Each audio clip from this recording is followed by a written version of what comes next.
What happens when cameras capture the moment someone disappears, but can't explain where they went? April 1st, 2006. Columbus, Ohio. Brian Shaffer, a 27-year-old medical student, enters the ugly Tuna Saloona bar with friends. Security cameras record him walking in at 9 p.m. The bar has one exit. Cameras cover it completely. Brian is seen inside the bar until 1:55 a.m. Then he's gone. Police review every second of footage. He never walks out. He never leaves. The bar is on the second floor of a building. There's no other exit. No windows to climb through. No back door. Just the one entrance covered by cameras. Brian Shaffer walked into a bar and disappeared. The cameras saw him enter. They never saw him leave. February 14, 2009. 19-year-old Brandon Swanson drives home from a party in Minnesota. He crashes his car in a ditch. Not hurt, he calls his parents for help. They talk for 47 minutes while he walks toward what he thinks are the lights of a town. Then he says 3 words, "Oh shit." The line goes dead. Searchers find his car. They never find Brandon. The area he was walking through, flat farmland. Nowhere to hide, nowhere to fall. The search involved helicopters, search dogs, hundreds of volunteers. Nothing. He was on the phone with his father when he vanished. February 14, 2000. North Carolina. 9-year-old Asha is seen on security footage walking along Highway 18. At 4 a.m., in a storm, alone, multiple witnesses see her. She had packed a bag, left her house in the middle of the night, and started walking. 3 years later, her backpack is found, wrapped in plastic, buried. She's never found. 3 disappearances, all captured, all witnessed, none explained. Tonight we examine the cases where seeing didn't help finding. Let's start with the medical student who walked through a door and never came back. Brian Randall Shaffer was born February 25, 1979 in Pickerington, Ohio. He was the son of Randy and Renee Shaffer. By all accounts, Brian was exceptional. Smart, charismatic, ambitious. He graduated from Ohio State University and was accepted into the university's medical school. By 2006, he was in his second year of medical studies with a bright future ahead. Brian had recently experienced tragedy. His mother, Renee, had been diagnosed with a rare form of bone cancer. Brian was devastated. He was close to his mother. As her condition worsened, Brian struggled emotionally but remained focused on his studies and supporting his father and brother Derek. Renee Shaffer died on March 10, 2006. Brian was heartbroken. Friends said he seemed lost in the weeks following her death. On March 31, 2006, just 3 weeks after his mother's funeral, Brian decided to go out with friends. It was the Friday before spring break. He wanted to blow off steam to forget his grief for one night. Brian and his friend William Clint Florence began the evening at a bar near campus. They drank. They talked. Around 9 p.m., they decided to head to the ugly Tuna Saloona, a popular bar located on the second floor of a building on South High Street near the Ohio State campus. The ugly Tuna Saloona was in a commercial complex. The second-floor bar was accessible via an escalator from the ground level. There was one main public entrance. Security cameras covered that entrance from multiple angles. The building had other businesses on the first floor, and there was construction happening in a back area, but the bar itself had essentially one way in and one way out for customers. Brian and Clint arrived at the ugly Tuna around 9 p.m. Security footage shows Brian entering. He's wearing a white t-shirt with the words "Rehab is for quitters" printed on it. He's smiling. He looks relaxed. Inside the bar, Brian and Clint drink, socialize, and enjoy the night. The bar is crowded. It's spring break weekend. Music is loud. People are celebrating. At 1:15 a.m., Brian calls his girlfriend Alexis Wagoner. They talk briefly. Brian tells her he loves her and that he'll call her later. Alexis is out of town visiting family. They make plans to fly to Miami together the next day for a vacation. At 1:55 a.m., security cameras inside the bar capture the last confirmed sighting of Brian Shaffer. He's standing near the entrance talking to 2 young women. The conversation appears friendly. Brian is animated, gesturing with his hands. After a few minutes, the women leave. Brian turns back toward the interior of the bar. That's the last time anyone sees Brian Shaffer. At approximately 2 a.m., Clint realizes he can't find Brian. He calls Brian's cell phone. No answer. Clint assumes Brian left with a girl or went home. He's not concerned. Brian is an adult. It's not unusual for friends to split up at a bar. The next morning, Brian doesn't show up for his planned flight to Miami. Alexis calls him repeatedly. No answer. She calls Brian's father, Randy. Randy goes to Brian's apartment. Brian isn't there. His car is parked outside. Everything seems normal except Brian isn't home. Randy calls police. Brian is reported missing. Investigators immediately review security footage from the ugly Tuna Saloona. They review every camera, every angle, every minute of footage from that night. Brian is clearly visible entering the bar at 9 p.m. He's seen inside the bar multiple times throughout the night. The last footage shows him at 1:55 a.m. near the entrance talking to the two women. After that, nothing. Brian is not seen leaving the bar on any camera. Police are baffled. The entrance is covered. If Brian left through the main entrance, he would have been captured on video. But he's not. Investigators consider alternate exits. There's a construction area at the back of the building. It's possible, technically, to access a service corridor from inside the bar area that leads to other parts of the building, but you'd have to know it exists. You'd have to deliberately look for it, and it would require going through restricted areas. Would Brian, who had been drinking, navigate an unfamiliar construction zone at 2 a.m.? Why? Cadaver dogs are brought in. They search the building, the bar, the construction areas, neighboring businesses. Nothing. The two women Brian was talking to are identified and interviewed. They remember talking to him briefly. He was friendly, funny. They left. They didn't see where he went after. Clint is interviewed multiple times. His story remains consistent. He and Brian were together most of the night. He lost track of Brian around 2 a.m. He assumed Brian left. Investigators look into Brian's phone records. His cell phone pinged a tower near the Ohio State campus on April 1st, the morning after his disappearance. Then the phone went dead. Was Brian still alive at that point? Or was someone else with his phone? Police investigate potential foul play. Did Brian have enemies? Was he involved in anything dangerous?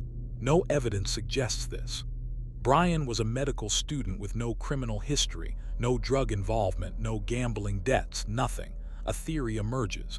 Brian left voluntarily. His mother had just died. He was grieving. Maybe he wanted to disappear, start over, but this doesn't fit. Brian was planning a vacation with Alexis. He had upcoming exams. His belongings were in his apartment. His car was parked outside. He didn't take money, clothes, or identification. In September 2008, 2.5 years after Brian disappeared, his mother's wish came true in the worst way. Renee Shaffer had wanted her family together. At her funeral, the family left an empty seat for Brian, hoping he'd come home. Renee died never knowing what happened to her son. In October 2008, Brian Shaffer was legally declared dead. His father, Randy, spent years searching. He hired private investigators. He appeared on television. He never stopped looking. Randy Shaffer died in 2021. He died without answers. Brian's brother Derek continues to search. The case remains open with Columbus police. Theories persist. Brian fell somewhere in the building and his body was never found. Brian left through a construction exit and met with foul play outside. Brian staged his own disappearance, but none explain why security cameras never captured him leaving. Brian Shaffer walked into the ugly Tuna Saloona on March 31, 2006. He was seen on camera entering. He was seen inside. He was never seen leaving. Where did Brian Shaffer go? From a bar with one exit to a highway with nowhere to hide. Brandon Victor Swanson was born January 30, 1989 in Marshall, Minnesota. He was the only child of Brian and Annette Swanson. By all accounts, Brandon was a typical Midwestern teenager, friendly, responsible, close to his parents. He graduated from Marshall High School in 2007 and enrolled at Minnesota West Community and Technical College in Canby, Minnesota, about 30 miles from his hometown. On the night of May 13, 2008, Brandon attended an end-of-year party in Canby with friends.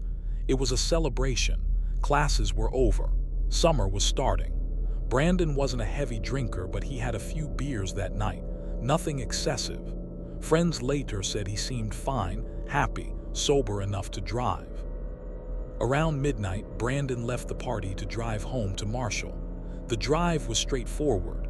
Highway 68 south, then smaller county roads. Brandon had made the drive many times. At approximately 12:30 a.m., Brandon's car left the road. He was driving on a gravel road when his vehicle went into a ditch. The car wasn't badly damaged. Brandon wasn't hurt, but the car was stuck. The wheels spun uselessly in soft earth. He couldn't get out. At 1:15 a.m., Brandon called his father, Brian. "Dad, I'm stuck in a ditch near Lind. Can you come get me?" Lind was a small town on Highway 68, roughly halfway between Canby and Marshall. It made sense as a location.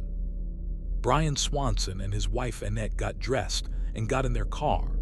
They drove toward Lind while staying on the phone with Brandon. "Can you see us?" Brian asked. "We're flashing our lights."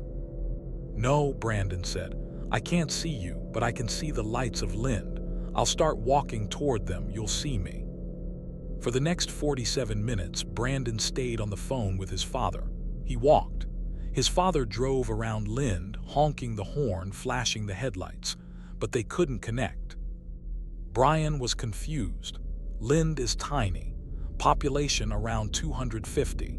If Brandon was near Lind and his parents were driving through Lind honking, they should have found each other immediately. "Brandon, where exactly are you?" "I don't know exactly, but I can see lights ahead. I'm walking toward them." Brandon kept walking. He told his father he was walking through fields. It was dark. He was using his cell phone as a flashlight. Then at 2:10 a.m., Brandon said something strange. "Oh shit." The line went dead. Brian immediately called back. The phone rang. No answer. He called again and again. Brandon didn't pick up. At 2:30 a.m., Brian called the Lyon County Sheriff's Office to report his son missing. Police asked, "Where was Brandon last seen?" Brian said, "Near Lind." That's where Brandon said he was. At 3:10 a.m., a deputy found Brandon's car. It wasn't near Lind. It was near Taunton, Minnesota, a small farming community 25 miles in the opposite direction from Lind. Brandon had been completely disoriented. He thought he was near Lind. He was nowhere close. This explained why his parents couldn't find him when they drove around Lind, but it made the search area exponentially larger. Investigators traced Brandon's cell phone. The last ping came from a cell tower near the Yellow Medicine River, about 2 miles from where the car was found. At first light, search teams began combing the area. The terrain was flat agricultural land, corn fields, soybean fields, a few scattered trees near the river, no forests, no mountains, no deep ravines. It's the kind of landscape where you can see for miles.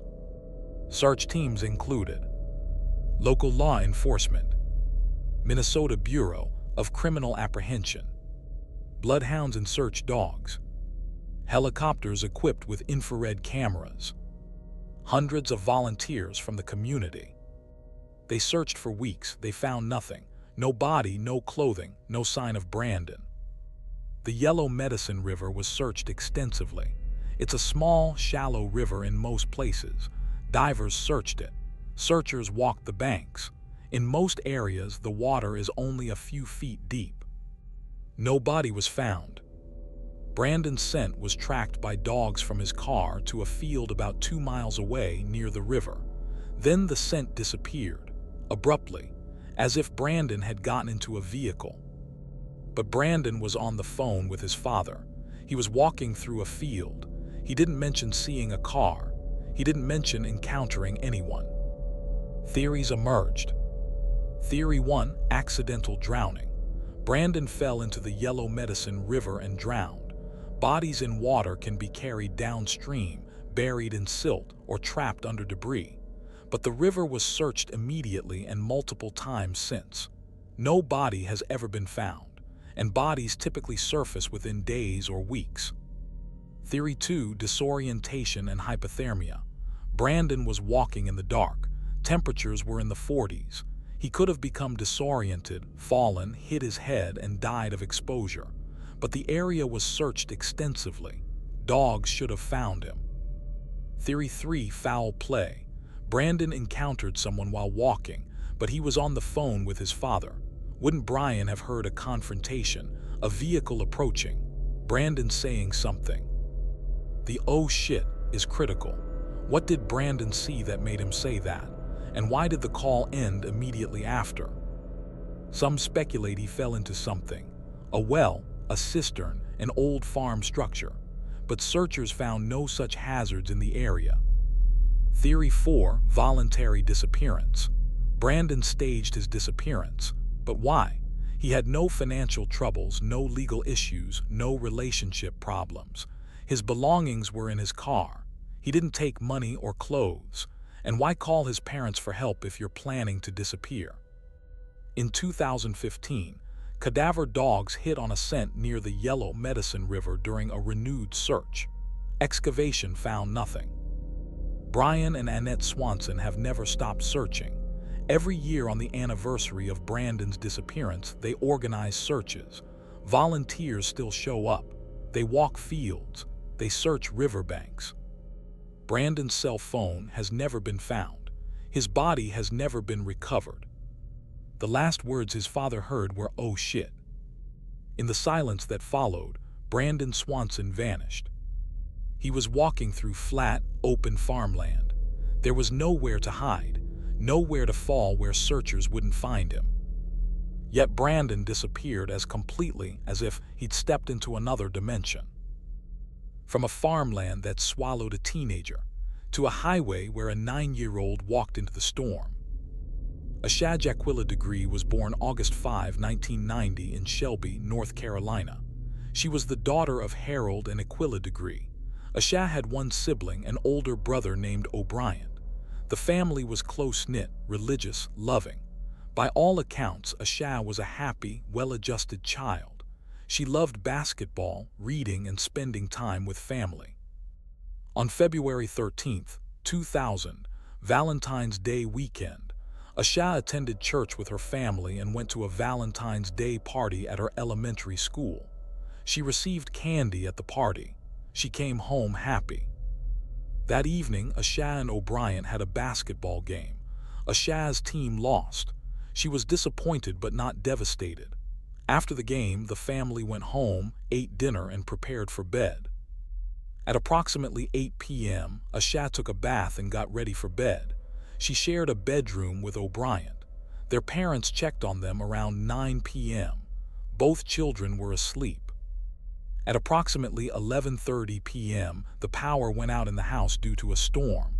Harold Degree checked on the children. They were still asleep. At 12:30 a.m., the power came back on.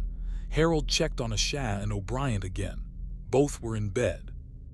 At 2:30 a.m., Harold checked on the children one more time before going to bed himself. Asha and O'Brien were both asleep in their beds.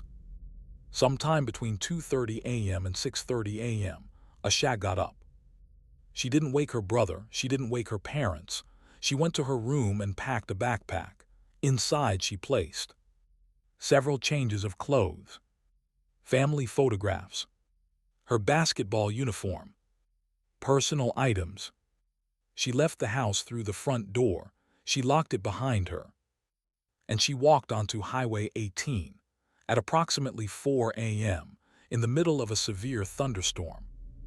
At 4:15 a.m., a trucker named Jeff Rupp was driving south on Highway 18. His headlights illuminated a small figure walking on the shoulder of the highway. He slowed down. It was a young black girl.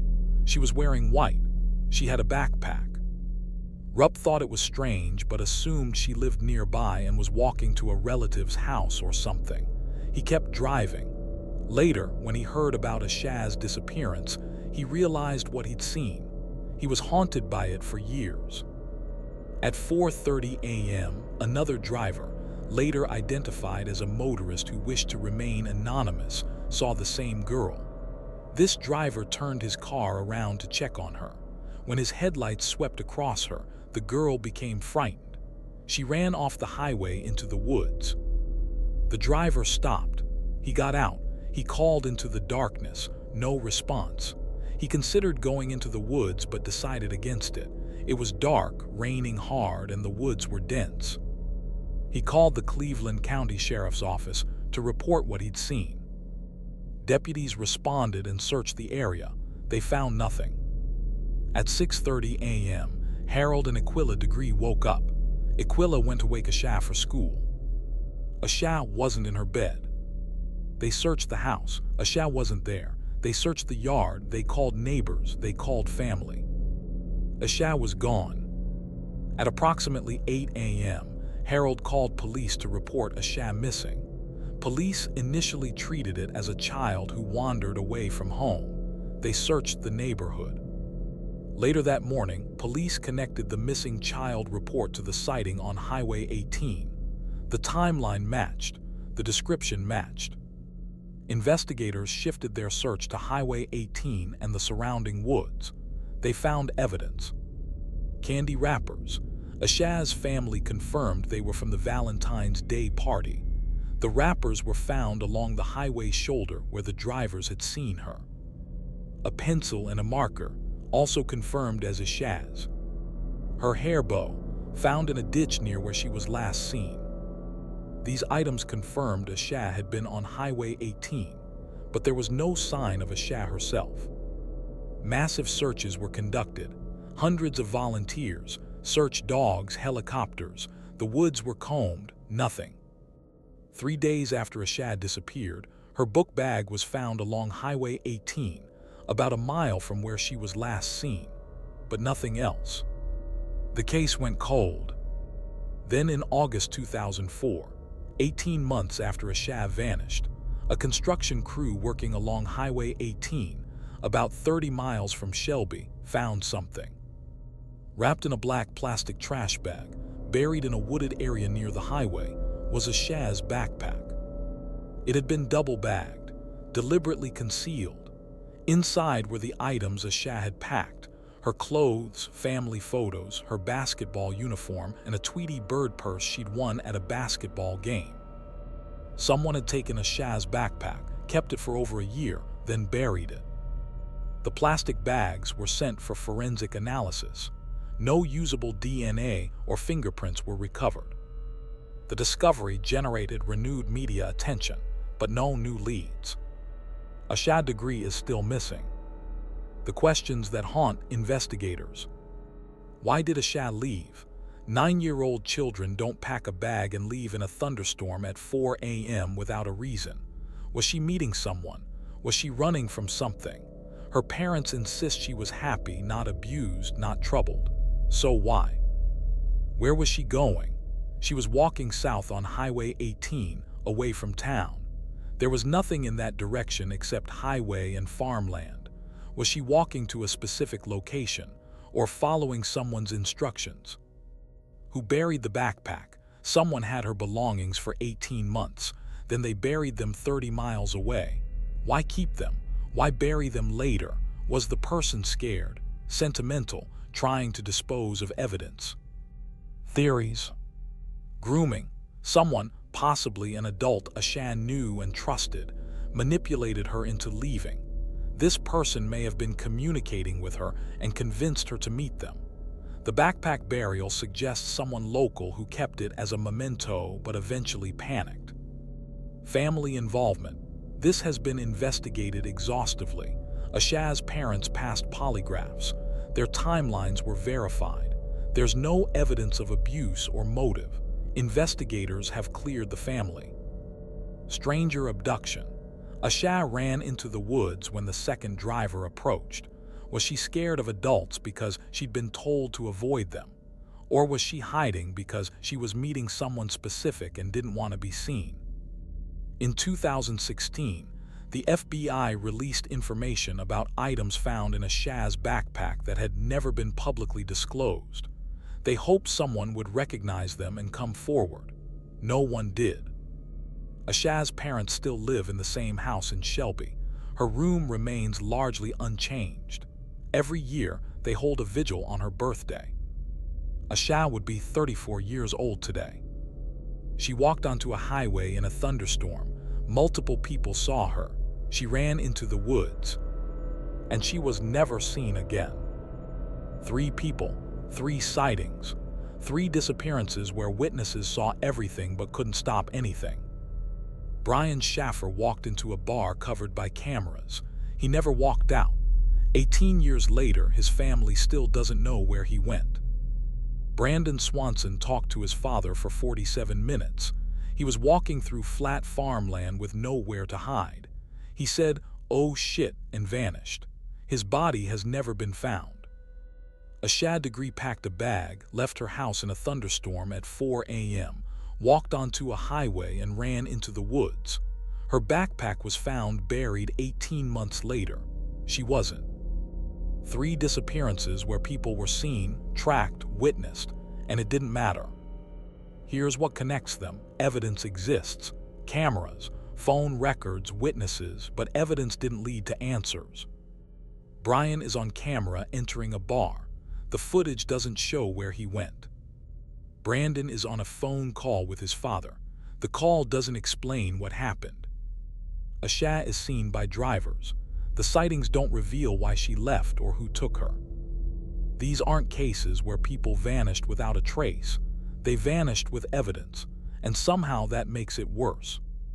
Have you studied these cases? Have theories? Know something investigators missed? Drop it below.